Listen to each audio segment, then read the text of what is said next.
Sahabat Fresh Juice dimanapun Anda berada, saya Yofi dan Natasha. Sesaat lagi kita akan mendengarkan Fresh Juice. Jumat 13 Februari 2026 bersama Romo Antonius Rajabana OMI dari Jakarta. Selamat mendengarkan.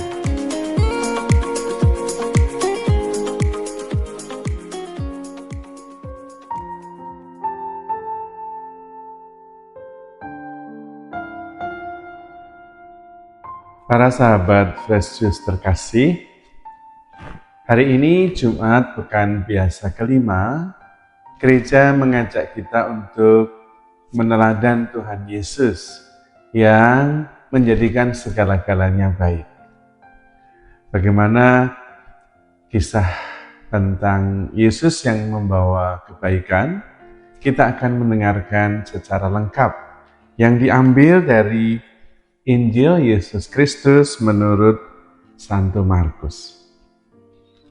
Injil Markus bab 7 ayat 31 sampai dengan 37. Pada waktu itu Yesus meninggalkan daerah Tirus dan lewat Sidon pergi ke Danau Galilea. Di tengah-tengah daerah Dekapolis. Di situ orang membawa kepadanya seorang tuli dan gagap dan memohon supaya Yesus meletakkan tangannya atas orang itu. Maka Yesus memisahkan dia dari orang banyak sehingga mereka sendirian. Kemudian ia memasukkan jarinya ke telinga orang itu, lalu meludah dan meraba lidah orang itu. Kemudian sambil menengadah ke langit, Yesus menarik nafas dan berkata kepadanya, "Ephata," artinya terbukalah. Maka terbukalah telinga orang itu, dan seketika itu terlepas pulalah pengikat lidahnya. Lalu ia berkata-kata dengan baik. Yesus berpesan kepada orang-orang yang ada di situ supaya jangan menceritakannya kepada siapapun juga. Tetapi makin dilarangnya, makin luas mereka memberitakannya. Mereka takjub dan tercengang dan berkata, "Ia menjadikan segala-galanya baik. Yang tuli dijadikannya mendengar, yang bisu dijadikannya berbicara." Demikianlah sabda Tuhan. Terpujilah Kristus. Para sahabat Kristus yang terkasih, Tuhan kita Yesus Kristus datang dengan satu tujuan untuk menyelamatkan kita. Dan menyelamatkan kita itu dengan cara memberikan diri. Hidup sepenuhnya untuk mengasihi, menyembuhkan, dan menjadikan segala-galanya baik. Mengampuni, bahkan menebus kita dari dosa dengan mengorbankan dirinya, dengan menderita dan wafat di kayu salib. Itulah tujuan dan sekaligus komitmen Tuhan. Harapannya tentu kita bisa hidup dalam pengharapan dan dalam kedamaian. Ketika kita percaya dan yakin dan merasakan dan mengalami sendiri bahwa Tuhan datang untuk menjadikan segala-galanya baik, kita kemudian menjadi lebih damai. Tidak khawatir, bisa mengandalkan Tuhan dan fokus pada melakukan kebaikan-kebaikan. Kebanyakan sebetulnya dosa, kejahatan itu lahir dari kekhawatiran, lahir dari ketakutan, lahir dari kecemasan berkaitan dengan survival. Bagaimana saya bisa selamat? Bagaimana saya bisa survive? Dan kekhawatiran itu yang kemudian menimbulkan tindakan-tindakan yang seringkali membawa efek negatif. tindakan-tindakan yang dalam kategori tertentu disebut jahat. Maka dengan menyadari bahwa kita di tangan Tuhan, aman, Tuhan datang memang untuk menebus, menyembuhkan, maka kita kemudian lebih tenang. Dan dari ketenangan itu lahir justru tindakan-tindakan penuh kasih. Tindakan yang lahir dari sikap dasar positif. Bukan dari kekhawatiran. Bukan dari kecemasan. Tetapi dari kesadaran bahwa saya aman dalam pemeliharaan Tuhan, berdosa diampuni, bersalah dicintai, dan ketika buluh terkulai tidak dipatahkan, sumbu yang berkedip-kedip tidak dipadamkan. Nah, ini kemudian memberi rasa tenang dan damai. Juga mendorong, memotivasi untuk berani mempercayakan hidup kita kepada Tuhan. Itu yang sebetulnya mau ditawarkan kepada kita.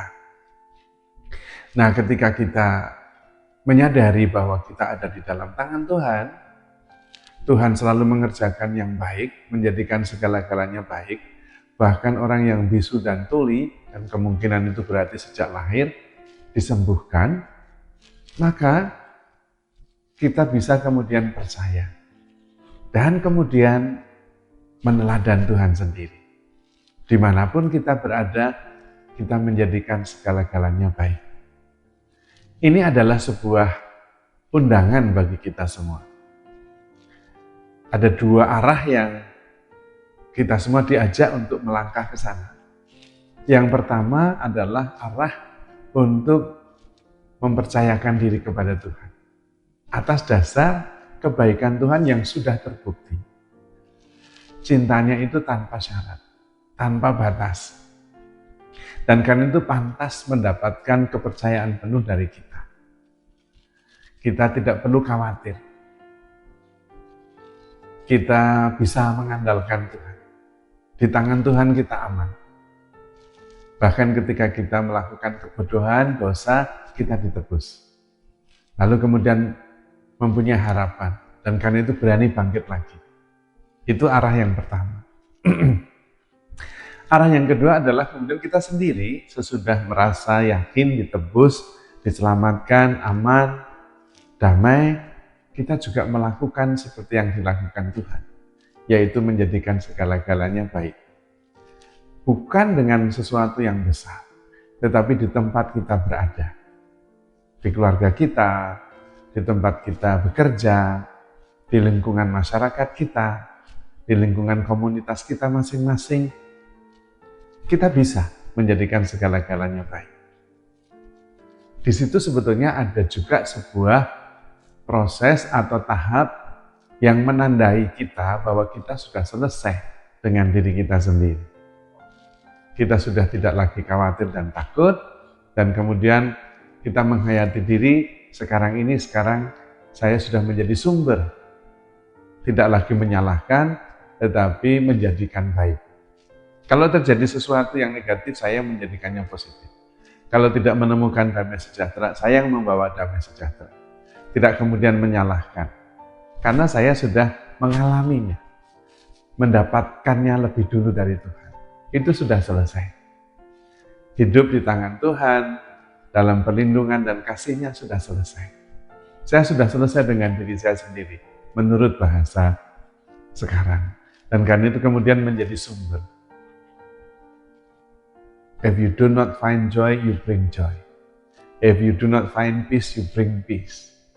Nah, itulah sikap dasar kita karena kita sudah selesai, sudah sadar dan yakin dan mengalami bahwa kita ada di tangan Tuhan. Dan itu aman, tidak ada rasa takut dan khawatir. Dan karena itu kemudian mengalir tindakan-tindakan yang baik, yang positif. Dan kemudian ujung-ujungnya kita menjadi seperti Kristus yang menjadikan segala-galanya baik. Maka para sahabat Kristus yang terkasih, kalau melihat diri kita sendiri masing-masing, kita bisa bertanya, apakah saya sudah mengalami apa yang dialami oleh orang bisu tuli yang kita dengar di dalam Injil. Bahwa apa yang negatif, penyakit, kekurangan, dosa sudah diambil, sudah ditebus oleh Tuhan. Dan kemudian saya merasakan damai karena dicintai, damai karena dilindungi, sejahtera karena dipelihara oleh Tuhan. Dan kemudian berani mengatakan saya sudah selesai, saya tidak membutuhkan apa-apa, sekarang giliran saya. Tidak lagi memikirkan diri sendiri dan kemudian mulai mewartakan kebaikan Tuhan. Mengajak orang lain juga melihat dalam hidup mereka pengalaman akan kasih Allah yang real. Dan kemudian itu yang menjadikan kita semua sadar betapa besar kasih Tuhan dan kita bisa bersama-sama bersatu memuliakan Tuhan dengan tindakan-tindakan kasih. Sehingga hidup bersama menjadi lebih menyenangkan. Karena kemudian kita fokus pada solusi, pada kebaikan. Kita menjadikan segala-galanya baik sebagaimana teladan yang sudah diberikan oleh Tuhan. Mari sekarang kita mengalami kasih Tuhan yang nyata dalam hidup kita. Supaya kemudian kita juga bisa merasakan kedamaian itu dan bisa menjadi sumber untuk bisa menjadikan segala-galanya baik. Maka para sahabat Kristus yang terkasih, saya akan mendoakan Anda semua semoga bisa mengalami kasih Tuhan secara nyata dan merasakan kedamaian karena hidup di dalam pemeliharaan Tuhan.